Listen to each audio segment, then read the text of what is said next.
All right, so I'm going to do a little bit of wood fill on, or use wood filler to fill some of our nail holes and a scratch or two. So I'm going to just do a quick little video on what I do here, and then I'll show the end result when it's all said and done. You can get this at Home Depot, Rona, wherever. You can get it in smaller bottles and stuff as well. This stuff's a pain in the butt to squeeze out of the bottle, so be patient with it or cut off a huge chunk out of it. But anyway, so we're going to start on this scratch that we got here. I want to build it up, but not too much, because you don't want to take off too much of this veneer. But what you want to do is just take a fingerful of this stuff and then mash it in there. Now, don't leave a huge chunk sitting there, because then it'll just break off. It's not going to fit in there properly. It'll just, when you go to hit it with the sandpaper, it'll just roll right off, and it's like you did nothing. All right, so give it a little bit of, you can kind of sand it almost with your fingerprint a little bit, or your fingerprints will rub that stuff off pretty easily. You just want to kind of make sure that you smear it right inside that scratch. Okay. This stuff, I advise leaving it overnight. If you want to leave it for, 2-3 hours or whatever, that's fine. It'll dry in 15 minutes or look like it's dry in 15 minutes, but you go to sand it and it's whatever. Just the longer you leave it, the more it's going to take, or more it's going to take hold and settle in and that kind of fun stuff. You also might find that you might have to, for something like this scratch was kind of deep. So we're going to probably do 2 passes on this. So I'll sand it sometime tomorrow, and then I'll probably put another coat of this filler in there, and then let it sit for another couple hours and then hit it again. All right, so you do the same thing on all of your nail holes here. So I've got a nail hole on the side. You want to just fill that up. You can build it up just a tad. You might find that your nail holes, screw holes, that type of thing, flare up a little bit. So if you just fill that hole, and then when you sand it down, it'll make it nice and flat, flush for you. So you won't even know. But yeah, you might have to, well, I would say you're definitely going to have to go over a couple of these holes twice. Maybe not all of them, but you'll probably have to go over a few. So be prepared to do that twice. All right. So they're easy fix. It's all good. Don't forget any. As soon as you put paint on, you're not going to really be able to do too much with wood filler after you've painted it. So you want to make sure you get them all. And like I said before, with this little bit of fraying that's happening along the plywood edge here, you're going to want to use something stronger than wood filler. If you want to use wood filler, go ahead, but just warning you now, this stuff just tends to like fall out if there's no support, right? You've only got 3 edges or 3 sides here holding your wood filler in, and then if you hit something from this side, it'll just kind of chip out or fall out. There's nothing holding it in there. So yeah, Bondo likes to stick to anything, and it'll work in any temperature, that type of thing. So it's also good for that. All right, so I'm coming to an end here, doing up the side here. There'll be some other scratches that I'm going to do throughout the machine here and the cabinet. So when I'm all done that one, and well, when I'm done the whole cabinet here, I'll go over all the ones that I fixed. But I will come back to this big scratch for you here and show you how I'm going to finish that whole thing off.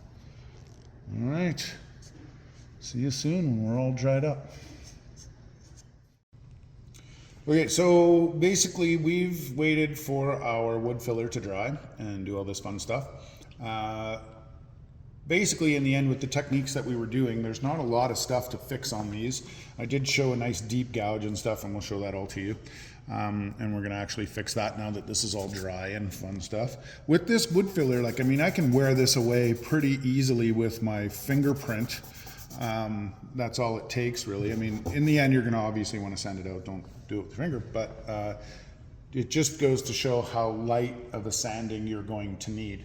It's actually going to be harder to get rid of this pencil line than it will to actually get rid of our filler itself, okay?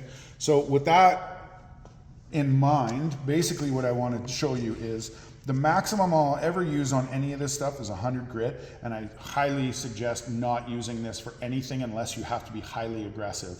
I will be using this on the Bondo video, and I'll just be using a corner at a time. I'm not going to actually be putting this on any of the workpiece itself. I'm just going to be using it on the Bondo. So that's what that's more for. But if you have some massive issues with your cabinet and you have to round it out fast, use this, use 1 or 2 passes really quick, just kind of go over it, and then you have to go down in your grits of sandpaper.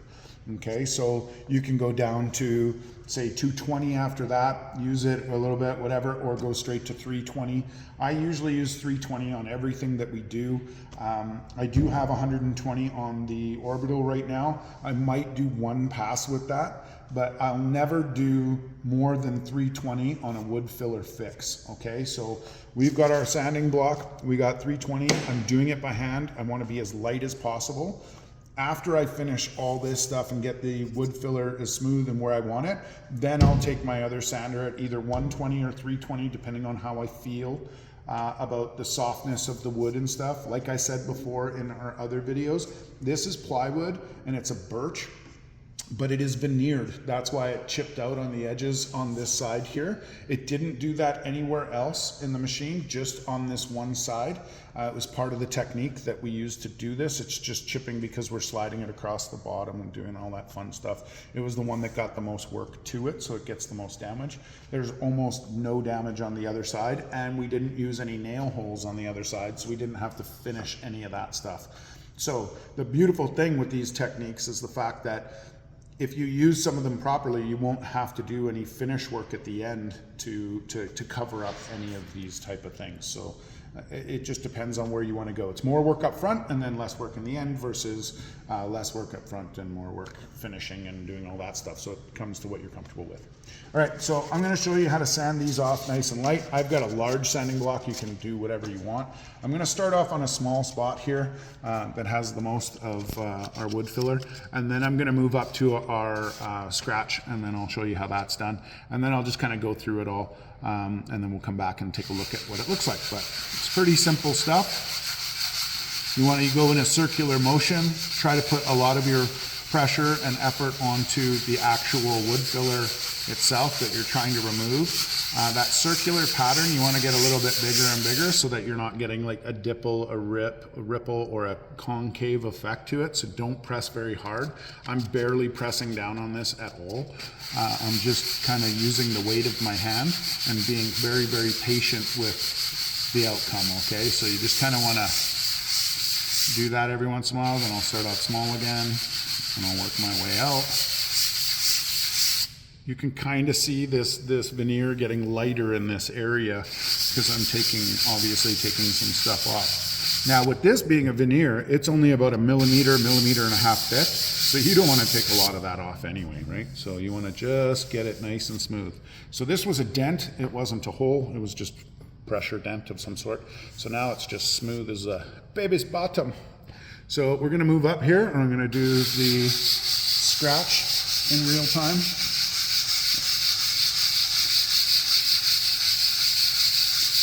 Doing that circular motion, fade it out a little bit too. Don't just, concentrate your efforts into one spot because you will make a groove.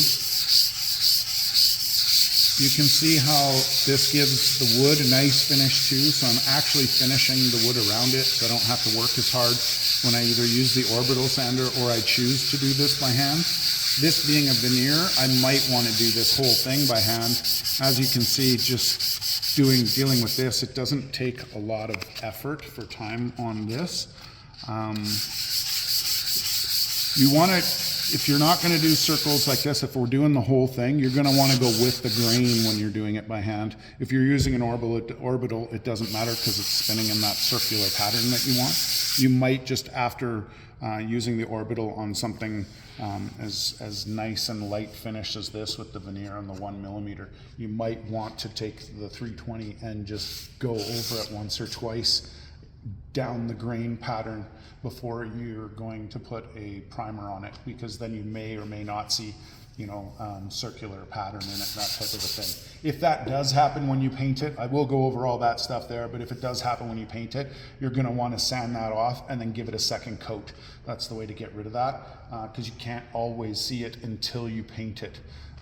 So that might be an issue too. But the more care and effort you take here, the less steps you're gonna have to take later on, and it just gets easier and easier.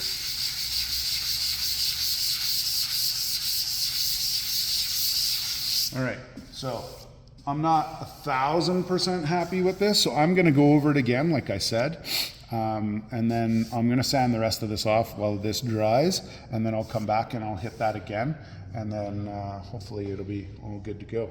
So I will go over all this and we'll come back over and show you what we did. You might see a few things of Bondo here, but you can see us take that off and deal with that in the Bondo video. So. All right, so this is my second layer on here. I finished the rest of my wood filler holes on here, so we'll go over that whole thing in a second here. But I'm just gonna go over this one last time and then basically do a little bit of overview on what we need to do. We'll sum this bad boy up. Okay, so I'm really not putting any pressure at all on this. Trying as hard as I can to not go against the grain unless you're going in a round type of pattern. It's just good for, make a good habit of that. All right, so what I would do when I finish this here is I'll probably take a little bit of paint and I'll start right here when I do my priming for this. I'll do all that stuff in the videos on the next one, so you'll see exactly how that works when you go into the next lesson or module. But I would probably paint this in this spot, let it dry of whatever primer I'm gonna use and see what it's gonna do for me. If it does give me any sort of groove lines or anything like that, then I can sand that part of that primer off and start all over again and then fill this again. This knot that's here feels okay, but it might turn into something else. Just because it feels fine doesn't mean that it necessarily will. And there's a couple of them in here, and you're gonna get that in plywood quite a bit. If you use actual like plywood, these type of grain divisions will, especially when you sand it and then you paint it, they will start to kind of flare up and give you ripple effect in there, and then you'll have to sand it off and so on and so forth. I'm not a huge supporter of the plywood deal unless you're using something that's higher end and really good finish, just because if you use a low grade, it is going to give you a massive amount of grief on finishing. Even say like 2 years later, you might start seeing this grain lifting underneath your decal, and then it creates lines in this grain pattern in your decal. I've seen it happen so many times with private builds and stuff when looking at them at like 2 or 3 years later. So make sure whatever you use when you do seal it and stuff, you're sealing it really well so it won't do that. But all in all, this cabinet is so small. This veneer is kind of finicky. I will probably go over this whole thing by hand. I might touch it with the orbital around the edges. On the actual profile, I wouldn't break the edges. Breaking the edges is going on a 45. I wouldn't necessarily do that on the profiles. You can't obviously do it in the panels, but I wouldn't do it just because if you round that edge, when you put your T-mold in, it might leave a gap at some point in time there. So you want to have a 90-degree edge as best as possible. Just keep it as sharp as possible. All right, so I'm gonna go over all this stuff in another video on how to finish the rest of this cabinet itself. This was just the troubleshooting part of it and some extra explanation. I'm gonna deal with all this Bondo and stuff in our Bondo video. That's probably right after this one, so hope to see you there.